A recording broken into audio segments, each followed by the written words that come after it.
khususnya nih buat umat beliau model-model kayak kita, supaya dapat iksir. Apa itu iksir? Luberan, pantulan cahaya dari baginda Nabi SAW. Orang yang udah dapat cahaya pantulan dari Nabi, nggak usah ngelihat daripada dia apa skincare-nya bu. Orang sekarang begitu kebanyakan, pengen muka kelihatan menarik, pengen kelihatan di depan suami itu bagus, beli skincare udah apa aja penuh, yang merek yang ini, merek yang itu, sampai merek pack ada. Dipakai nggak ada yang bagus, bukan muka yang bagus, malah kadang mukanya malah jadi ada yang hijau, mukanya johor, tangannya mati. Paham gak maksud saya? Ini muka johor nih, leher mati. Ada yang muka mati, ya enggak? Lehernya subuh. Jangan. Bagaimana? Iksir, kata Nabi SAW, banyakin kita dianjurkan ketika masuk Syaban supaya dapat iksir, pantulan cahaya dari baginda Nabi SAW. Itu yang bikin wajah kita, badan kita selalu menarik kepada orang-orang yang dicintai Allah dan Rasulnya. Apalagi sama suami kita. Dan suami kita jangan pada mandangin lain. Ini saya ceramah bu, nggak masalah dia bukan istri saya. Iya, dia mau takutan dulu saya kawin lagi.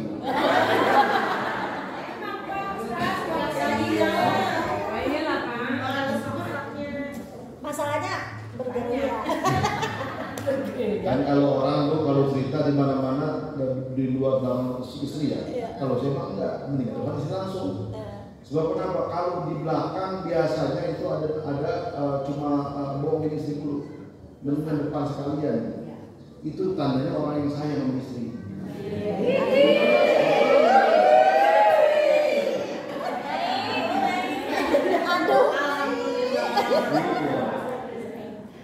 Jadi dapat iksir dari Nabi SAW. Kemudian sami'tu Rasulullah SAW, saya mendengar dari Nabi SAW. Siapa? Abi Amamah, dari Abi Amamah. Beliau mengatakan, Iqra'ul Qur'an fa innahu ya'ti yawmal qiyamah syafi'an li ashabihi. Di bulan Syaban juga, di asbabul nuzul, asbabul hadis ini turunnya perintah oleh Nabi SAW dibanyakin baca Al-Quran dari bulan Syaban, bukan Ramadan. Dari Syaban juga disuruh banyakin baca Quran.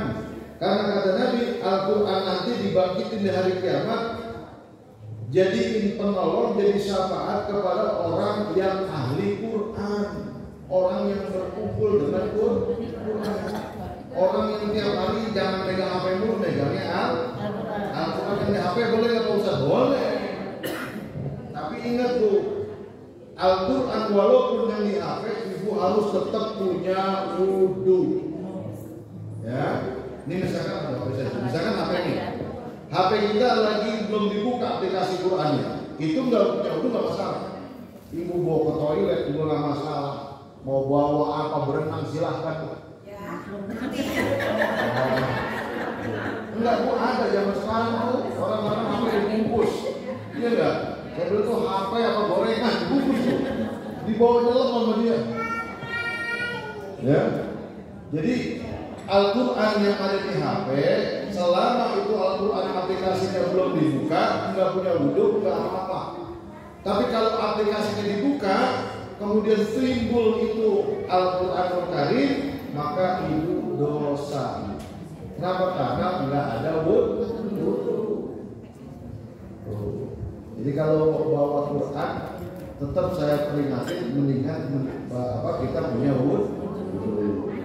Saya begitu, saya ajarin kepada orang. Kata orang bilang begini, itu kan Quran Pak di HP. Kalau HP kan maknanya cuma gadget elektronik, kan bukan mushaf. Iya, tapi itu aplikasinya utuh. Itu pun disebutnya Al-Quran. Hanya sembarangan.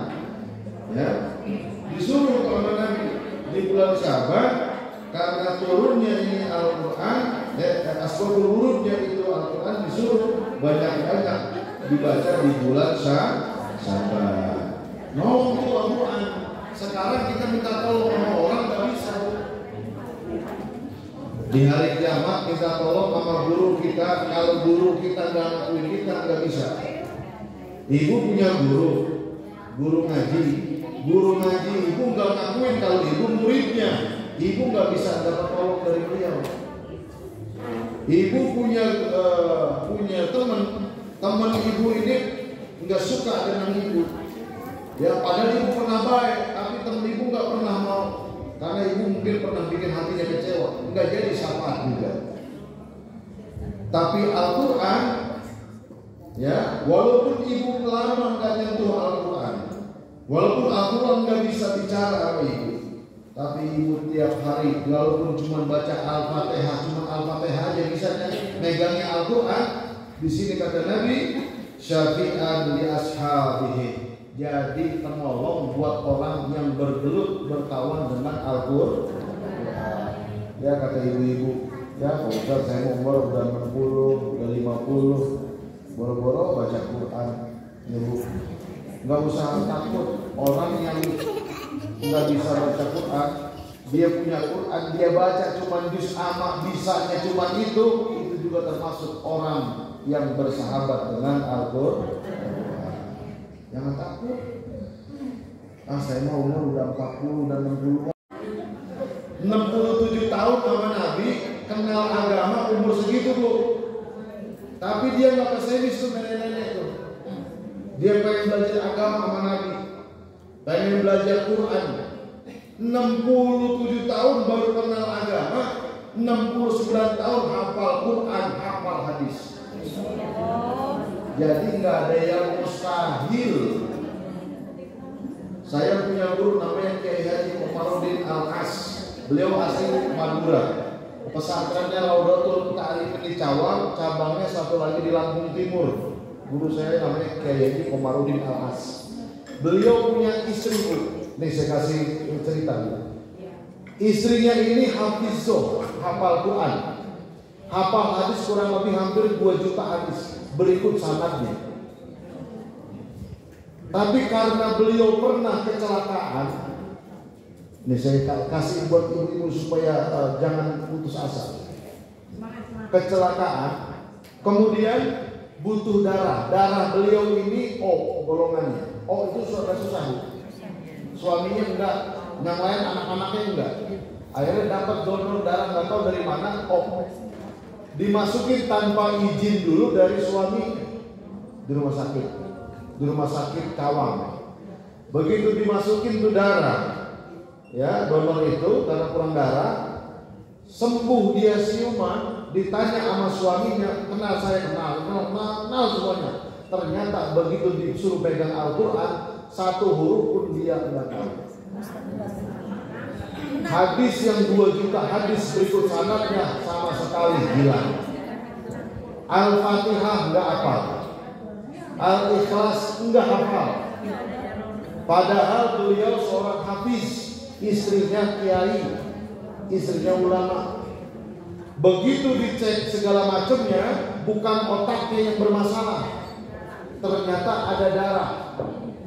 Darah itu dicari, ditanya sama guru saya Kiai Komarudin Al-As, dari mana ini darah sumbernya? Dicari, namanya kan ada setiap kantong darah itu.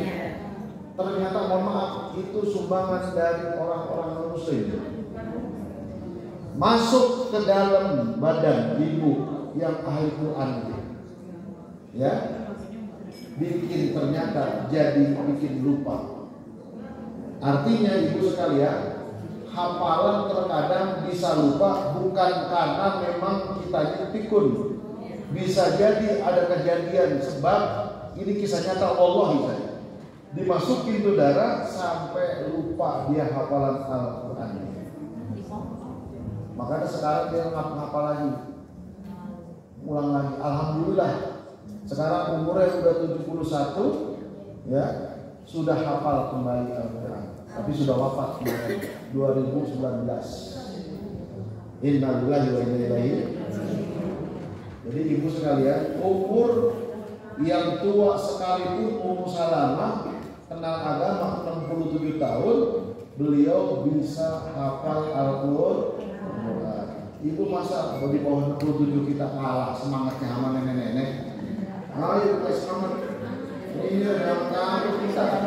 Ini mau udah tua, udah sakit, beliau ini. Jangan.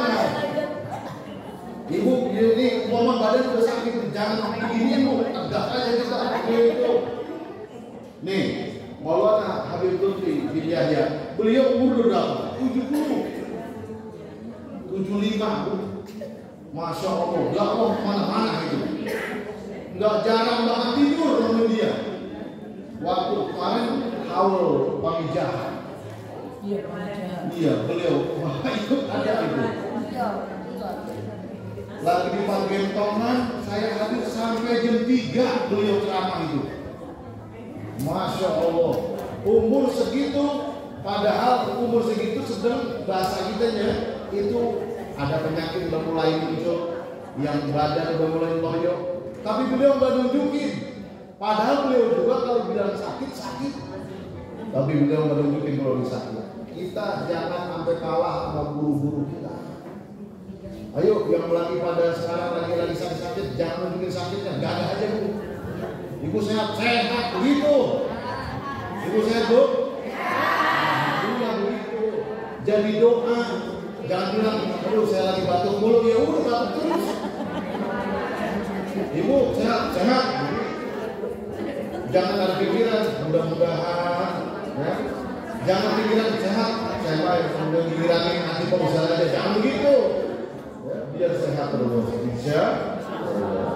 Kemudian terakhir diajarkan oleh Nabi SAW, diajarkan oleh Syaikhina Abdul Qadir Al-Jilani di kitab Al-Bunya, Bu, kata Syekh Abdul Qadir Al-Jilani, orang yang bahagia itu orang yang di penghujung umurnya.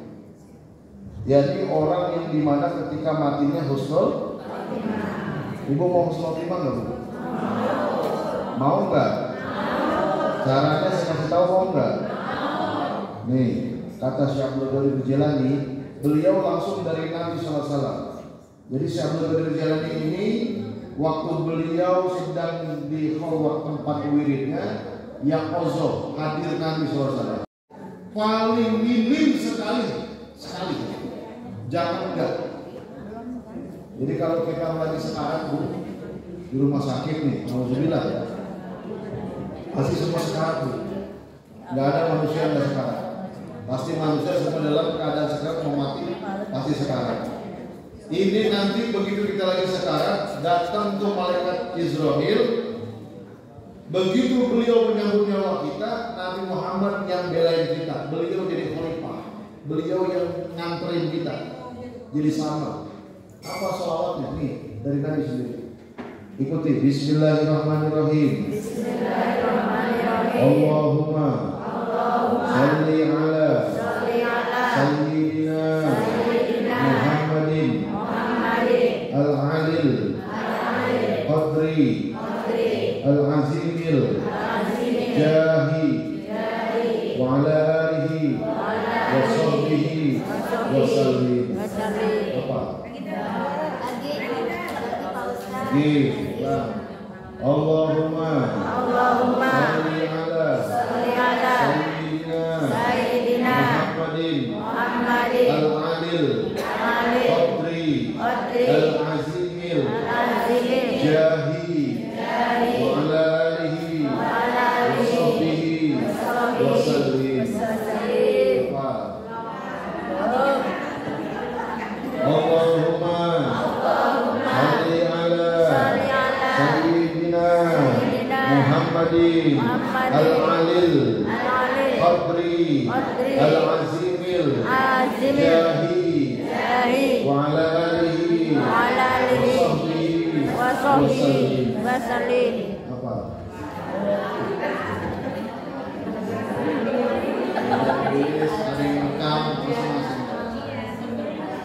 Allahumma sholli ala sayyidina Muhammadin al-alil qadri al-azimil jahi wa ala salihin. Kata Syekh Al-Qadir Jilani, nanti kita bakal ngalamin semua. Ya, jadi begitu ada orang sakaratul maut, jangan sering-sering baca la ilaha, sekali aja di kupingnya. La ilaha illallah. Walaupun dia nggak ngucap, hatinya ngucap. Karena apa? Biasanya kalau orang lagi sekarat, lidahnya kunci udah nggak bisa, udah makan aja kadang-kadang. Nanti kalau ibu keseringan, akhirnya hatinya mengkal tau nggak? Jengkel. Udah saya baca di sebelah hatinya, akhirnya mati kesal sama kita. Itu maksud Nabi begitu. Jangan sering-sering baca la ilaha buat orang yang lagi sekarat. Tapi kalau dia masih sehat begini mah sering-sering, ya sering-sering, supaya kita bisa baca la ilaha illallah. Itu jangan sampai putus, ya. Ibu jangan sampai enggak usahain baca la ilaha illallah, karena itu miftahul jannah. Miftahul jannah,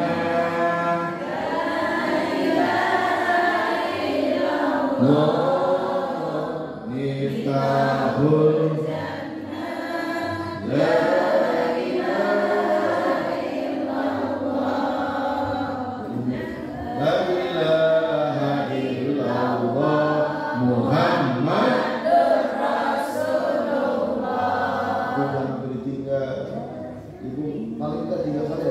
habis sholat la ilaha illallah Muhammadur Rasulullah, la ilaha illallah Muhammadur Rasulullah, la ilaha illallah Muhammadur Rasulullah, supaya apa, lidah kita lagi sakaratul maut udah terbiasa nyebut la ilaha illallah. Ibu istimewa la ilaha illallah, lidah kita mulut kita walaupun terkunci masih bisa ngomong la ilaha illallah. Coba ibu mulutnya minum ngomong la ilaha illallah, bisa nggak? Ini terkunci, bibir terbuka, bisa nggak ngomong la ilaha illallah? La ilaha illallah, bisa. Coba ayo, saya pengen tahu giginya apa, mulutnya tersenyum, senyum, ngomong la ilaha illallah, coba ayo. La ilaha illallah, la ilaha illallah. Bisa kan tuh? Ini kenapa bisa Allah Maha tahu, supaya dikasih mudah nih umat Islam. Walaupun gigi mulut terkunci, asal lidah kita jangan kaku. La ilaha illallah. Tapi nggak bisa kalau orang yang jarang-jarang nyebut itu. Mau sering-sering ya. Dibis baca la ilaha illallahul malikul haqqul mubin Muhammadur Rasulullah sallallahu alaihi wasallam.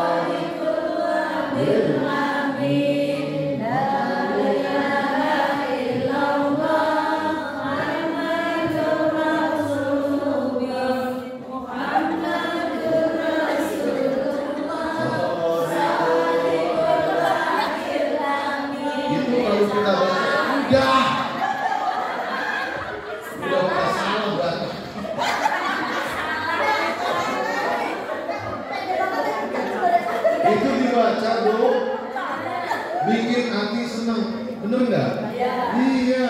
Nah, daripada macet galau, pusing, udah baca itu aja di bis bareng-bareng. Enak. Akhirnya, usah kita ngaji dulu, pikir dulu, pengen request sedikit, udah setelah ganti lagu deh. Sudah yajma'in, hamdan wa bihamdi yukafi wa mazidah. Allahumma salli wa sallim ala sayyidina Muhammadin salatan tadbiru biha dzunub wa tuslihu biha al-dhunub wa tatariqu biha al-'usub wa talinu biha as-sawm wa ala alihi wa sahbihi wa man ilayhi masub wa maghfir lana dhunubana wa liwalidina warhamhuma kama rabbawna shighara. Rabbana hab lana min azwajina wa dhurriyyatina qurrata a'yunin waj'alna lil muttaqina imama. Rabbana atina fid dunya hasanah wa fil akhirati hasanah wa qina adzabannar. La ilaha illallah Muhammadur Rasulullah, la ilaha illallah Muhammadur Rasulullah, la ilaha illallah Muhammadur Rasulullah. Ala khalqihi wa ridha nafsihi wa zinata 'arshihi wa midada kalimatihi. Subhana rabbika rabbil 'izzati amma yasifun. Alhamdulillahi rabbil alamin.